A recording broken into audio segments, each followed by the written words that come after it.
لاکھوں روپے ہم بے دریغ فضول خرچ کرتے ہیں، تب ہمیں کوئی اس طرح کا واٹر کولر یاد نہیں آتا، تب ہمیں کسی کی پیاس یاد نہیں آتی ہے۔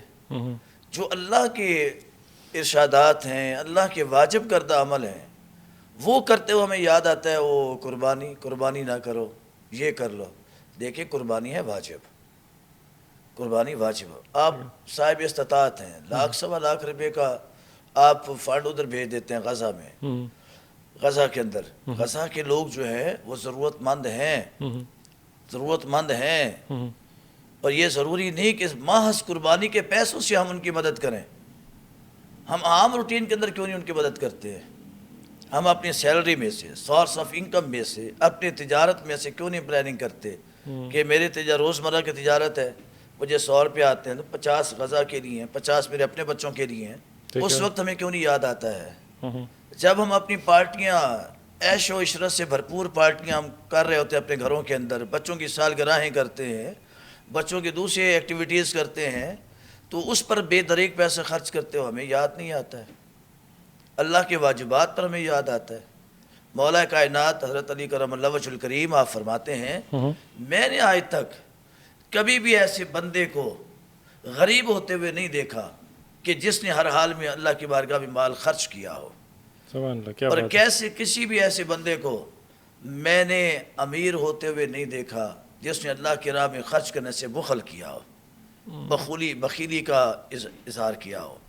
غزہ کے لوگ صرف آپ کی قربانیوں کے مال کے انتظار میں نہیں بیٹھے ہوئے، یہ تو فریضہ خدا بندی ہے۔ واٹر کولر لگانا ایک مستحب عمل ہے، پانی کا کنواں کھودنا ایک مستحب عمل ہے۔ ایک مستحب عمل کسی فرض یا واجب کا الٹرنیٹ نہیں ہو سکتا ہے۔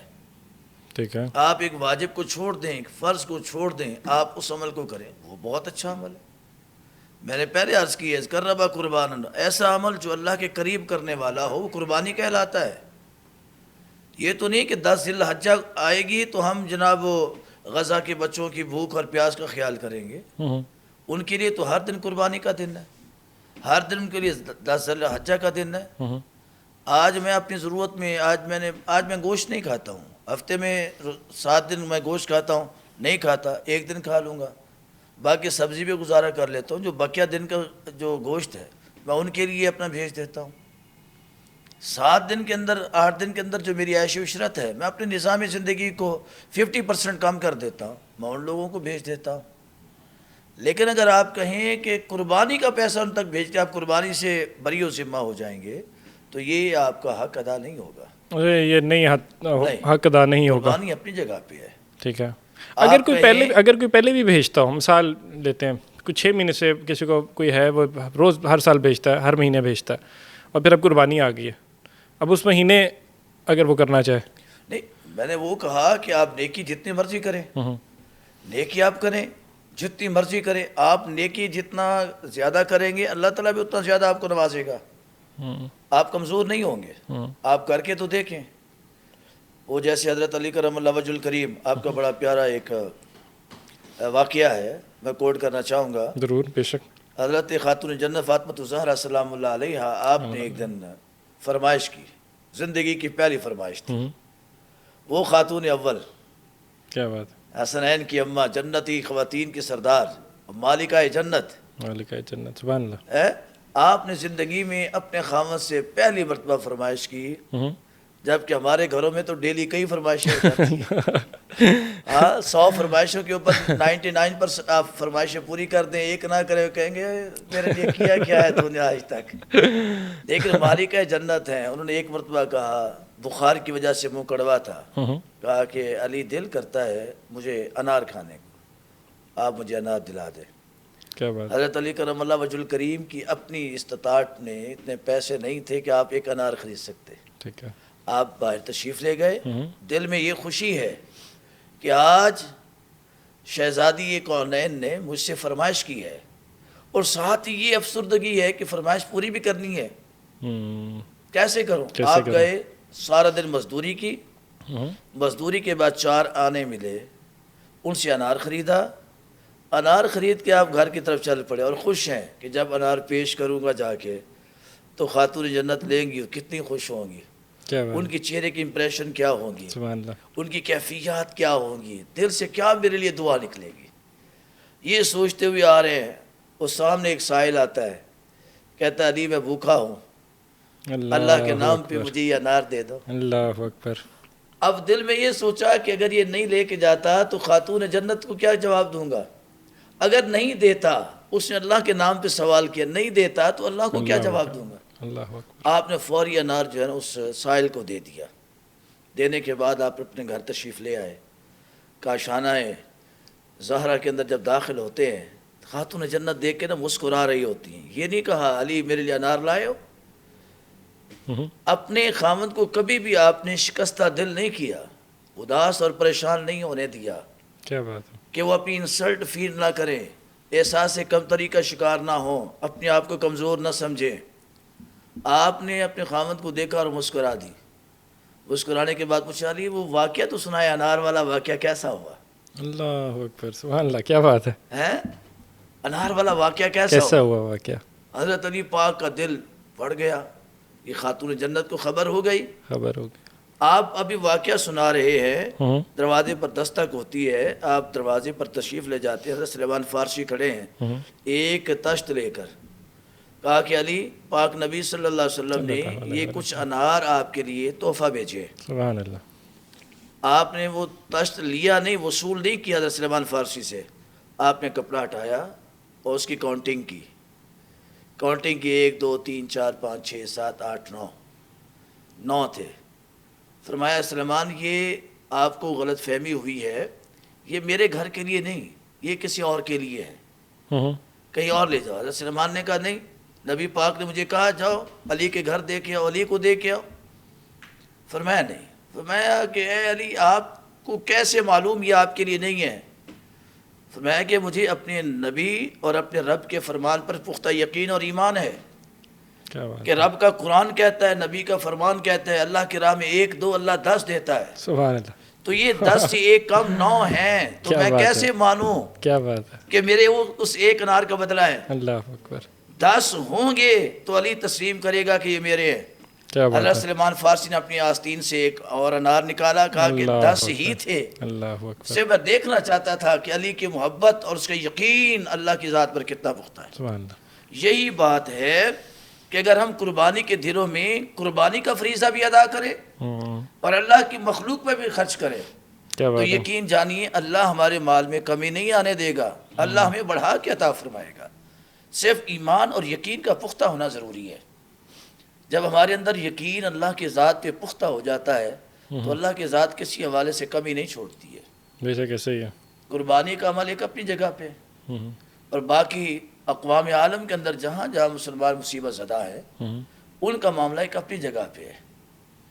یہ آپ کا ایک جہاد بن نفس ہے. جہاد بن نفس کہ صبح کو میں 10 چیزیں اپنے ناشتے کے ٹیبل پہ سجا کے رکھتا ہوں, ناشتہ کرتا ہوں, اور میرا نفس چاہتا ہے کہ میں یہ بھی کھا لوں, یہ بھی کھا لوں, یہ بھی کھا لوں, اور وہ کھاتے ہوئے مجھے اپنے کسی بھائی بہن کی تکلیف, اس کی بھوک اور پیاس نظر آتی ہے, تو میں اس میں ایک چیز استعمال کرتا ہوں, باقی چیزوں کو چھوڑ دیتا ہوں, اور وہی خرچ جو ہے وہ آگے بھیج دیتا ہوں. میرے وہ جو نفس ہے اس کو تسکین مل جائے گی. کیا بات ہے. اگر میرے پاس میں ایک عید کے اوپر اپنے 10 سوٹ سلواتا ہوں, میں کہتا ہوں 1 سوٹ سلوا لوں, باقی جو ہے اس کے اخراجات میں جمع کر کے اپنے ان بہن بھائیوں کے لیے بھیج دوں, میرے نفس کو تسکین پہنچ جائے گی. اگر میں کہتا ہوں کہ میں اپنے بچوں پر اتنے پیسے خرچ کرتا ہوں, ان کے پیسے میں 100 کی بجائے ان کو میں 10 دے دیتا ہوں, 90 روپیز میں ان کو ان لوگوں تک پہنچا دیتا ہوں جو اس وقت اس کے ضرورت مند ہیں, چاہے وہ غزہ کے اندر ہوں, چاہے وہ خان یونس کے اندر ہوں, چاہے وہ فلسطین کے کسی علاقے کے اندر بھی ہوں, ان تک بھیج دیتا ہوں, تو اللہ تعالیٰ اس کو مجھے کئی گنا زیادہ کریڈٹ عطا فرمائے گا. لیکن یہ ہے, اس کو جہاد بن نفس کہتے ہیں. ٹھیک ہے. اور ایسا جہاد کرنے والا اللہ کی بارگاہ میں کس مقام تک فرمایا, یا ایتھا النفس المطمئنہ, اے اطمینان والی نفس, اے اطمینان والی جان, ارجعی الی ربک, اپنے رب کی طرف لوٹ آؤ, اس کیفیت میں, اس عالم میں کہ راضیۃ مرضیہ, اللہ تم پر راضی ہے, تم اللہ پہ راضی ہے. سبحان اللہ. پھر اللہ پہ رضاؤں کی اپنی رحمتوں کے دروازے کھول دیتا ہے. اللہ اور یہاں پر ایک اور بات بھی دیکھیے کہ بسا اوقات ہم اپنی ضرورتوں کو کبھی بھی نہیں دیکھتے, ٹھیک ہے. بے تحاشا اس میں اضافہ کرتے جاتے ہیں. اور جب رات کو بستر پہ سوتے ہیں سکون نہیں آتا, ہمیں نیند نہیں آتی. آپ تجربہ کر لیں, جس دن آپ کا دل بے چین ہو, آپ کسی اور بے چین دل کی ایک ضرورت کو پورا کر دیں.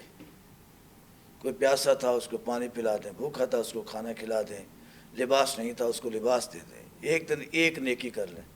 یقین جانیے, میں پورے یقین سے آپ کو کہہ رہا ہوں, جب آپ اس رات بستر پہ سوئیں گے, بہت پرسکون ہوں گے. اتنی خوبصورت نیند آئے گی, اتنی خوبصورت نیند کبھی آپ کو پہلے نہیں آئی ہوگی. نہ کسی ٹیبلٹ کی ضرورت, نہ کسی اور چیز کی ضرورت. کیوں؟ آپ نے اپنے نفس کے ساتھ جہاد کیا, اس کو مطمئن کیا. نفس کہہ رہا تھا یہ تیرے لیے ہیں, اس کو اپنے لیے نہیں. آپ نے کہا نہیں, یہ میرے لیے نہیں ہے, اللہ نے مجھے امانت دی ہے فلاں کے لیے. ایسے ہی قربانی کے جب ایام آتے ہیں, آپ قربانی بھی کریں, اللہ آپ کے ساتھ ہے. اور ان لوگوں کی بھی مدد کریں جو آپ کو مدد کے لیے پکار رہے ہیں. جو لوگ مدد کے لیے پکار رہے ہیں, ہمیں قربانی کے اعتبار سے مطلب ہم نے دیکھا کہ فلسطین میں مسلمانوں کو کس برے طریقے سے ان پر تشدد شہید کیا گیا ان کو, اور فگر کتنا بڑا ہے, 50,000 سے زائد تو رپورٹڈ ہے, لاکھوں کی فگر ہے جو کہ شاید کوٹ بھی نہ کی گئی ہو. ایسے سلسلے کے اندر ریاست کی ذمہ داری تو بنتی ہے کہ وہ جو بھی اوور آل اس نے امداد بھیجنی ہے, ہیلپ کرنی ہے, جہاد کروانا ہے, جو کچھ ریاست ہے. انڈیویجول لیول پہ بھی لوگوں سے سوال کیا جا سکتا ہے روز آخر کے, ریاست نے اگر کچھ نہیں کیا, مجبور جس طرح کہا جاتا ہے کہ وہ مجبوری کی وجہ سے ہم نہیں کچھ کر پائے, تو انڈیویجول لیول پہ بھی سوال کیا جا سکتا ہے کہ تم نے کیا کیا. تمہارے مسلمان بہن بھائی تھے, دور تھے, لیکن تمہاری کیا ایفرٹ ہے؟ دیکھیے, نیکی میں اور جہاد میں 3 طرح کا حکم ہے. ٹھیک ہے, 3 طرح کا حکم. اگر آپ کے پاس طاقت ہے, آپ اس ظلم اور بربریت کو اپنی طاقت کے بل بوتے پر روکو. اگر آپ اتنی قدرت نہیں رکھتے کہ اپنی طاقت کی بل بوتے پر اس کو روک سکتے ہو, تو پھر آپ اپنی زبان کے ذریعے سے اظہار کرو. ٹھیک ہے, وہ بھی نہیں کر سکتے تو دل کے اندر تو برا جانو.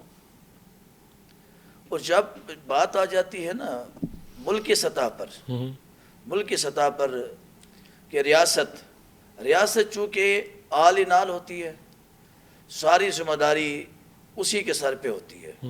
ریاست کا جو سربراہ ہے وہ قوم کا ایک باپ کی حیثیت رکھتا ہے. ٹھیک ہے, جیسے گھر میں باپ ہے, اگر باپ ایک برائی کو روکنے پر قادر ہے اور اس کے باوجود وہ نہیں روکتا, وہ باپ کی آواز میں اتنا روب ہے, دبدبا ہے کہ وہ ایک آواز نکالے تو دنیا کے نظام ہل سکتے ہیں. اقوام عالم کے اندر جتنی ایسی قوتیں ہیں جو ظالم قوتیں ہیں, طاغوتی اور شیطانی قوتیں ہیں جو مخلوق خدا پر ظلم کر رہی ہیں, اور اس کی ایک آواز سے وہ دب سکتی ہیں یا اس میں کمی آ سکتی ہے, اور اس کے باوجود وہ اپنی آواز کو نہیں نکالتا. قیامت کے دن سارا وبال اسی ایک حاکم وقت کے سر پہ ہے. اچھا. اور جہاد کا جہاں تک معاملہ ہے, یہ ریاست کا معاملہ ہے. حاکم وقت آپ اس کے متبع ہیں, آپ اس کے تابع ہیں, وہ اولو الامر ہے.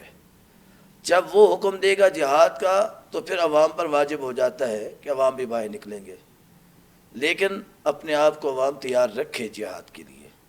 اگر آپ گولی سے, تلوار سے, ٹینک سے, جہاز سے جہاد نہیں کر سکتے تو اپنی قول, اپنے فعل سے تو جہاد کر سکتے ہیں نا. بے شک. اور آج کے دور میں جو جہاد کے طریقے ہیں بڑے آسان ہو چکے ہیں. آپ کا موبائل بڑا خوبصورت ذریعہ ہے, آپ اس کے اوپر آواز اٹھائیں. کیا بات ہے. آپ اپنے قلم کے ذریعے سے آواز اٹھائیں. اگر میں خطیب ہوں, اپنے خطبے کے ذریعے سے, اظہار کے ذریعے سے اپنا اس کی آواز اٹھاؤں. ظالم کے متعلق بھی بتاؤں, مظلوم کے متعلق اس کے درد, اس کی تکلیف کا بھی احساس دلاؤں. یہ میرا جہاد ہے. اور جب حاکم وقت اجازت دے دے, ایک اسلامی ریاست کا حاکم وہ اجازت دے دے کہ نکلو بھائی, ہم بھی نکل رہے ہیں, تم بھی ہمارے ساتھ نکلو, پھر جو قدم پیچھے ہٹ جائے گا وہ اللہ کے عذاب کا مستحق ہوگا. جو قدم اٹھ جائے گا پھر وہ امام مہدی کے لشکر کا حصہ بنے گا. سبحان اللہ, کیا ویسے بھی خوبصورت بات ہے. تیاریاں چل رہی ہیں. اب تیاریاں چل رہی ہیں, وقت قریب ہے. ہاں, وقت بہت قریب ہے, یہ اسی طرف لے جایا جا رہا ہے. علامہ صاحب, اگلی دفعہ آپ کا وقت لے کے انشاءاللہ میرا خیال ہے اسی ٹاپک کے اوپر بھی روشنی دلوائیں گے اور ڈسکشن کریں گے. آپ کا بہت بہت شکریہ, آپ نے وقت نکالا. ڈیئرلی آپ کا بہت شکریہ, آپ نے محبت کا اظہار فرمایا اور خوبصورت موضوعات پہ ہم نے گفتگو کی. اللہ تعالیٰ اس گفتگو کو میرے لیے اور دیکھنے والوں کے لیے بخشش و نجات کا ذریعہ بنائے. آمین. امید کرتا ہوں آپ لوگوں کو بھی شو اتنا ہی پسند آیا ہوگا جتنا ہمیں یہاں پہ اس کو ہوسٹ کرتے ہوئے ہم نے اس میں سے سیکھا. اور اسماعیل قاسم کو اجازت دیجیے, اپنا بہت سارا خیال رکھیے. انٹل نیکسٹ ٹائم جی, اللہ حافظ.